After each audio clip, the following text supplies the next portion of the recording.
Hi, my name is Lauren England. This is my dad, Dustin. Um, this is my CML final. So, Dad, how would you describe your religious, spiritual, or philosophical background? Well, I was raised in the Lutheran school from first grade to eighth grade. So, Lutheran is, I call it Catholic without the Pope. So, a lot of the similar rules and backgrounds. Um, from there, when I was um, in high school, I went to Young Life. That was turning point, kind of. You take a little more of a mature approach to spiritual growth at that point.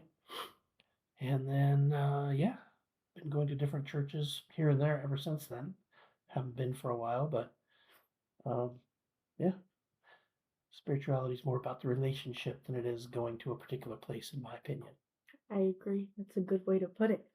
How would you, or which sacrament or sacred ritual experience would you like to share? But I like to share. Yeah, like your communion is the one that you said that you would want to talk about. Yeah, Okay. So, please tell the story of this experience. When and where did it happen? taking communion. Well, I mean, Or you. like your first communion, like when you go through the process of communion. My first communion was in Anchorage, Alaska. I was still in seventh grade, I believe, and got confirmed in the Lutheran Church. Back then, you go through something called catechism class. It's very nice. Isn't the catechism like the parts of the Bible or something? It's less, lessons from the Yeah. Bible, yeah. Hmm. So, you know, informative.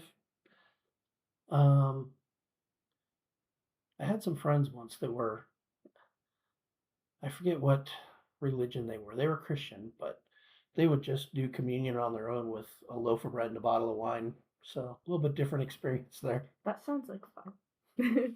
Who was involved in your first communion process? Who was involved? The pastor of the church, he was Pastor Zietlow. This was in the late 70s, early 80s. It was a You're while old. ago. You're old. So he was a good guy, actually. He was a pastor, but he also owned a business, and we were up in Alaska. He liked to hunt and fish, and he would take the kids out, and we did a lot of fun stuff. And he would teach lessons along the way, and try to teach spiritual things along the way. He was good at it. Hmm. He related well to people. Nice guy. Sounds like a cool guy. Why did it take place? Like, why did you choose to get? Did you choose to have your first communion, or was it like a family religious thing? What? It was a family religious thing. I grew up in a Lutheran school and church. Hmm. Like I said, first to eighth grade, I was Lutheran. And it was just kind of what you did then. From there, you know, through high school, I went to church off and on. I had some good friends who were Catholic. We went to that church with them sometimes. Hmm. Went to a couple Lutheran churches.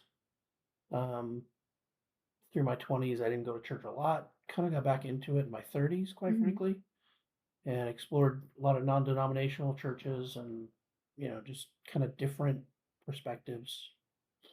So when I moved to California, I found a couple really cool churches on my own. I kind of choose them based on the message of the pastor and the people that go there Okay. versus whether or not it's a, Protestant or Yeah. Catholic or Lutheran or Baptist, or that doesn't matter so much to me. Just by the actual church, not the name of it, kind of thing. Yeah, Well, that's good. What was it like for you at the time? Like, how did you feel during that experience? of my first, Communion. well, that's a long time ago.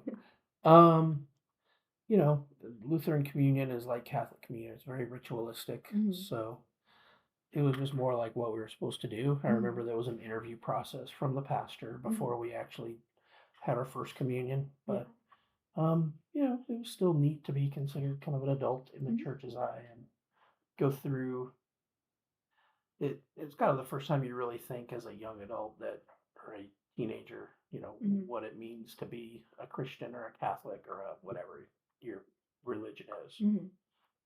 So The first like time that you're actually thinking about it versus like it is like a family thing kind of. yeah, Yeah. I mean, when you're young and you're going to Sunday school, it's just lessons you learn about, Yeah.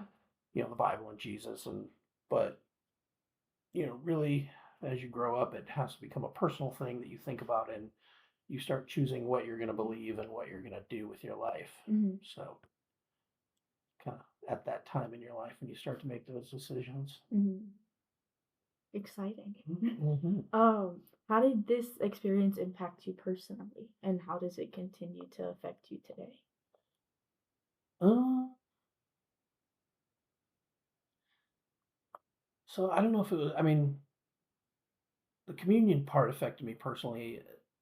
It was more. We grew up in a tight knit church. Hmm. It was in Alaska in Anchorage, Hmm. and just very. A lot of people in that church were very involved in the church. So Yeah. we would go on outings, like with the Boy Scouts through the church. All the parents were friends, and we'd get together and do holiday parties and Hmm. Super Bowl parties and go out to dinner and bowling or whatever. Hmm. So that experience growing up was very family and tight knit. Hmm. Um, a lot of the people up there at the time, it was during the pipeline days, so a lot of them were up there and didn't have family around. Hmm. So we all were family together, and Hmm. it was a great way to grow up. Hmm. So, how does it continue to affect me? You know, um, either your spiritual side or your Christian side or your, you know, it's something that you need to, I feel like it was a foundation that you continually evaluate as you Hmm. grow up. It's like, what do I believe? Am I going to believe this just because a pastor says it, or is it something that I'm going to research and Hmm. believe or not believe? And Because, genuinely believe in versus someone telling you. yeah, Yeah. pastors are just people, right? Hmm. Most pastors are of good intent, I believe. You know, some probably aren't. Hmm. It's a job to them, but so a lot of things get preached, but not a lot of them necessarily are what's in the Bible. So you Hmm. gotta stick close with what you know and do your own research. And Figure it it all comes out for down yourself. to often praying about it or meditating on it, depending on what your religion is where you find that answer. Wonderful. How did it affect your sense of community, belonging, or purpose? Kind of already talked about Yeah. that. Yeah, I mean, it's if you're in a good church community, yeah, it's a great thing. Hmm. So Very it's special. yeah, Hmm. people look out for you. People look out for each other. Um, you know, I was part of a church for a while. I was probably in my 20s, Hmm. and it was very community driven. So Hmm. it's like there was always stuff going on. Pick up basketball games, or like a group of us played hockey, and it was just all pretty good fun for a bunch of Hmm. single 20 something people as we weren't out at the bars going crazy and Yeah. kept us kind of on track for the most part. So That's wonderful. I'm yeah, very happy for you that you had that. yeah, Yeah, I am. That sounds like fun.